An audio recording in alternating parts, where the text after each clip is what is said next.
Tenders for Henry.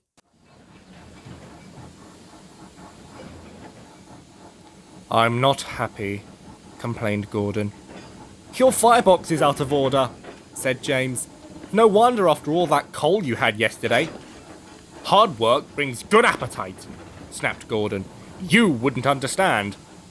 I know, put in Duck brightly. It's boiler ache. I warned you about that standpipe on the other railway, but you drank gallons. It's not boiler ache, protested Gordon. Of course it is, said Henry. That water's bad. It furs up your tubes. Your boiler must be full of sludge. Have a good washout. Then you'll feel a different engine. Don't be vulgar, said Gordon huffily. Gordon backed down on his train, hissing mournfully. Cheer up, Gordon, said the Fat Controller.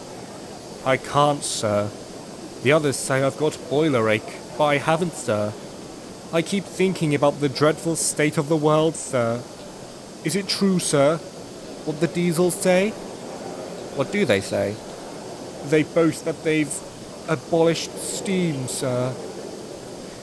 Yes, Gordon, it is true. What, sir? All my Doncaster brothers, drawn the same time as me? All gone, except one. The guard's whistle blew, and Gordon puffed sadly away.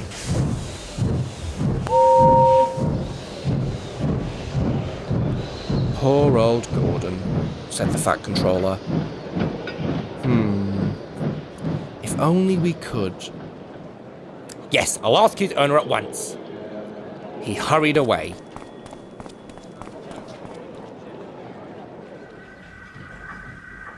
Arrangements took time, but one evening, Gordon's driver ran back excited. Wake up, Gordon! The Fat Controller's given you a surprise! Look! Gordon could hardly believe it. Backing towards him were two massive green tenders, and their engine's shape was very like his own. It's Flying Scotsman! He gasped. The Fat Controller's brought him to see me! Oh, thank you, sir!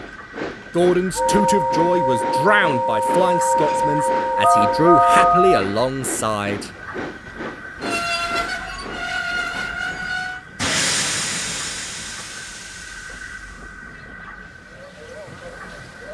Next day, the two engines were photographed side by side.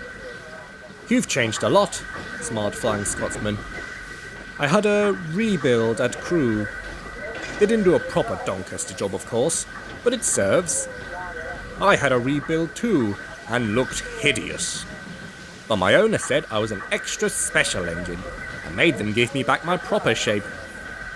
Is that why you have two tenders? Being special? No, you'd hardly believe it, Gordon, but over there, they've hardly any coal and water. But surely, every proper railway... Exactly. You are lucky, Gordon, to have a controller who knows how to run railways. Everyone got on well with Flying Scotsman, except Henry. Henry was jealous. Tenders are marks of distinction, he complained. Everybody knows that. Why's he got two? He's famous, explained Duck and Donald. He was the second to go 100 miles an hour. Besides, the other railway has no coal and water. Pooh, sniffed Henry. I can't believe that. I never boast, he continued, but I always work hard enough for two. I deserve another tender for that. Duck whispered something to Donald. Henry, asked Duck innocently, would you like my tenders? Yours? Exclaimed Henry. What have you got to do with tenders? All right, said Duck. The deal's off. Would you like them, Donald? I wouldn't deprive you of the honour. It is a great honour, said Duck thoughtfully, but I'm only a tank engine, so I don't really understand tenders. Perhaps James might... I'm sorry I was rude, said Henry hastily. How many tenders have you, and when could I have them? 6. And you can have them this evening. 6 lovely tenders, chortled Henry. What a splendid sight I'll be. That'll show the others the sort of engine I am. Henry was excited. Do you think it'll be alright? He asked for the umpteenth time. Of course, said Duck. Just go where I told you, and they'll all be ready. Meanwhile, word had gone round, and the others waited where they could get a good view. Henry was cheered to the echo when he came, but it wasn't a splendid sight. He had 6 tenders, true, but they were very old and very dirty. All were filled with boiler sludge.